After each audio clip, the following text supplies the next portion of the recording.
Paul, I really just have one issue with you. You cannot serve two gods. There is only one God. And Jesus is the way, the truth, and the life. You cannot be the same man or the same servant of God preaching against sin and promoting it. It's not going to work that way. Do you know that as we speak right now, there are over 50 women who have filed for divorce just because of you? I mean, you always tell live life with a little spice. It is not bad, but the context in which you are presenting the information is actually very detrimental. I don't know what you are going to tell your God at the end of the day. I mean, people go in to sign up for holy matrimony, and then you say they should live life with a little spice. Why are you trying God's understanding of this whole thing of marriage?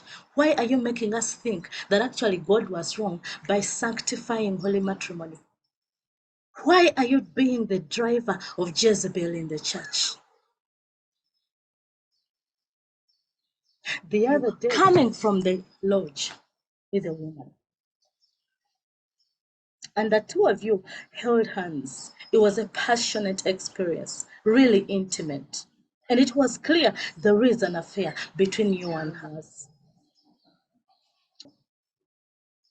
Are you trying to say that actually when God said grace is sufficient, all these girls and all these miniskirts and all these emails I'm trying to see and all these pictures of naked women in your phone? I tried to install everything so you can have a Bible app in your phone. You said it was right now. Right this minute. You always say that our God is a God of second chance. How many chances have you had, Paul? You had Maria, you dumped her. Before you married me, you told me everything was going to be all right. It's not even 5 years in the marriage, and you are trying to be an infidel, Paul.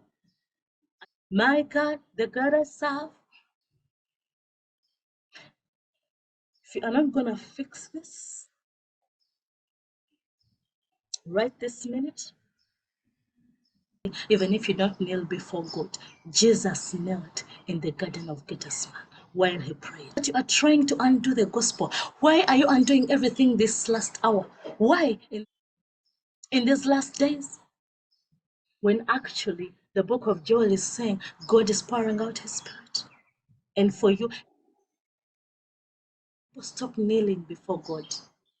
And when they come, they just have to clap their hands. They just have to jump and say, I receive, and get out of church. You say it is okay. We can pray anyhow, anywhere. What are the means for?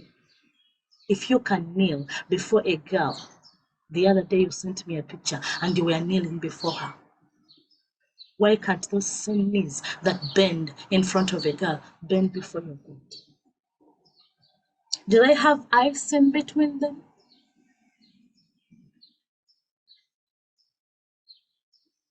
Even willing to believe God for a spouse because they are living their lives with a little spice.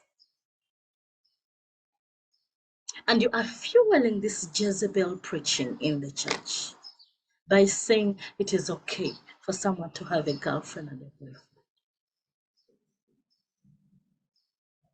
If you don't do anything about it, I am sorry. This marriage is at stake. Because this is not what I signed up for. I asked you that we should go to our pastor for prayer and that we should go and believe God and we pray and we seek him concerning the church. And you said you knew what you were doing, Paul. You said you knew what you were doing. You said you knew what you are doing. But it looks like everything is going down the drain. And I certainly cannot settle in that kind of confusion in what we call a house of God.